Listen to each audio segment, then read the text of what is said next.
How to make a back post stitch. We'll try some double crochet here. Let's work it out. So we've made front post stitches. I've got a video about that, and normally when you're doing front post stitches you go down from the front and you come up from the back. But when it says back post stitch, we're going to be coming up from the back. Now you've got to be careful where your yarn is. Don't do this because it's not right.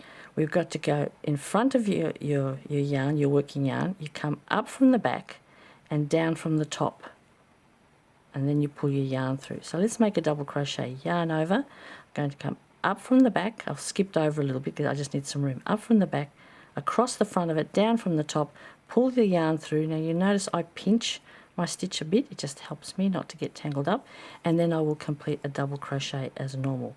Now from the front you can barely see the stitch. You will only see that horizontal bar that wrapped around the post of the stitch right there. But from the back you will see the full stitch standing right there, but it's behind. Right, let's make another one. I'll just make a chain and move over a little bit. So here we go again. Yarn over for a double crochet, up from the back, down from the top, pull the yarn through, yarn over, pull through two twice for a double crochet. Let's do it again. Yarn over, up from the back, down from the top, pull through two twice for a double crochet. There we go. And that's all you should be able to see from the front, is those horizontal bars from the wrapping.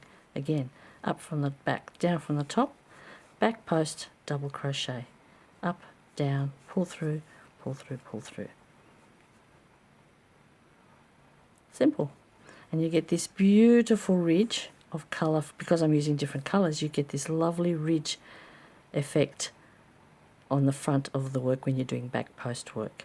Now there is another way to do the back post stitch which gives you less of a ridge. It's still there but not as pronounced, and that is by just working under the top loops. I'm just going to move over a bit. So instead of going all the way around the full post, we're going to only go under the top two loops. You can see the third loop poking out underneath. We're going to come above that and just under the top two loops, and then down again through only the top two loops, leaving the other one alone. Then you pull through, then you make your stitch. So sometimes a designer will tell you to do it that way for effect, and you must check your pattern for that. So let me just show you the difference. Now it's probably a little bit hard to see it on the camera, but this is much thicker ridge here, much more pronounced where I did the full back post, and you can see almost the entire stitch is pushing right out there. And here I've only got the top loops, so I don't have the third loop showing on the ridge, whereas here, here I don't have it. Here I do have it. 1, 2, 3. You can see the whole stitch has been wrapped, but here only the top loops have been wrapped.